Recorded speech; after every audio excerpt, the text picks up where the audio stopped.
I saw that Dan Crenshaw and Bill Maher was trending earlier today. I just got finished watching the interview. I'm a huge Dan Crenshaw fan. I find him very fair. Always has a very straightforward, actual, very objective point of view. Has a great way of saying things, which definitely rang true in this interview. Everyone's had to stay at home. More than ever, people's intentions are being exposed, and a lot of the media, their intention seems to be to want to make Trump look bad. You should always care about the truth over everything, but people are so blinded by their hatred for Donald Trump that the truth just doesn't matter. They just want to ask gotcha questions, and they just want to hate on Trump. That's all they want to do. I love Bill Maher because he speaks out against the whole social justice movement and makes fun of those people, which is very fun to do. He also has a serious case of Trump derangement syndrome. I'll play you a few clips. Help me understand how someone who calls out the outward assignment of blame can be such a supporter of a president who does nothing but pass the buck, lie, finger point, shirk responsibility. Tell me how you can support someone with your background, someone like that. Yeah, it didn't take long for Trump to come up. I would say I support the country, right? And the president's success is certainly tied to the success of the country. I support his policy agenda. When I disagree with his policy agenda, I openly disagree with it. This isn't, Republicans always get asked this question, and there's this demand that we always have to answer. What do you feel about him?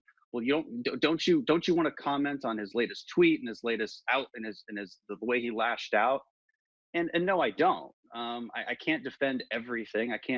He doesn't have the same style as I do.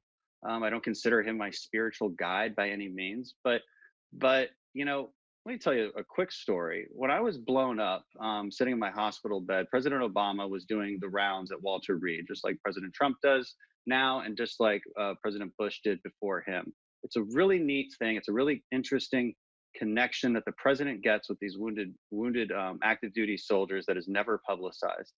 And even though I may have disagreed with so many levels with President Obama, I made sure to get up, and I was excited. I was genuinely happy and to shake that man's hand. And also, it's not just about being optimistic, it's about being right. The world was aware of this. And since when does America take its lead from Italy and Spain?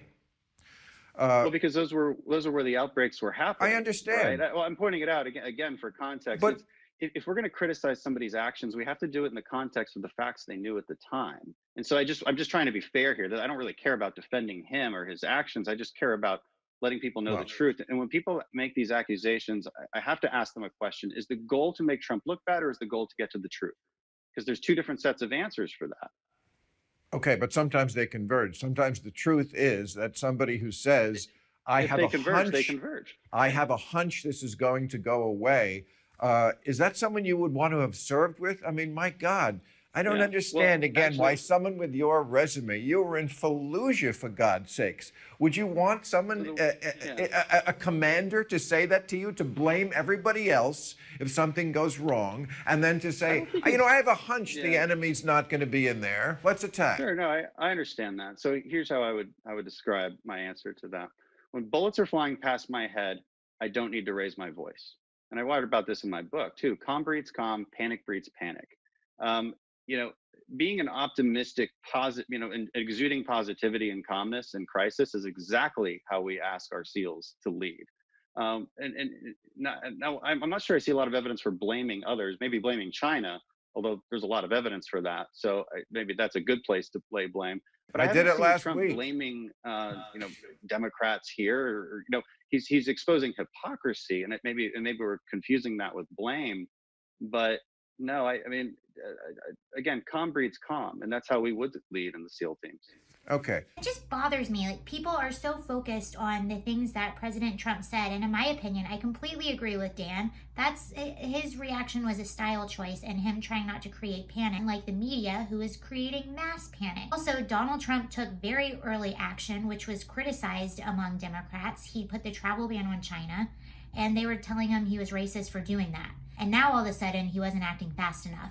It's like whenever they can't find dirt on him, they'll just make it up. Maher here seems, and I don't know if this is because he's at home and he doesn't have his team and he doesn't have his writers, but he seems to know absolutely nothing about what he's talking about, which most people that criticize the president don't. I don't even know what Bill Maher was thinking debating Dan Crenshaw on this topic and going at him with that angle. And had such a good way of saying things during this interview. Do you want the truth or do you want to hate the president? Which one is it? Because it seems like you just want to hate the president and you could care less about the truth. Even though Dan was giving him facts, he almost wasn't listening. He just wanted to interject with more gotcha questions. There was nothing really of substance that Bill Maher said, and Dan was just calm and factual the whole time. Bill kind of kept looking nervous and looking off from the camera like he didn't know what to say, and I actually think, although he handled it well, I think this was pretty embarrassing for Bill Maher. It seems like the liberal media in general, for some reason, that this whole situation just has been exposing them left and right. And I'm still bothered that I haven't seen more about Chris Cuomo on CNN. Anywho. Okay, those were some clips from the interview. That's how I felt about it. It's exposing people's intentions. I'm always for truth. So I'm glad that they had this interview.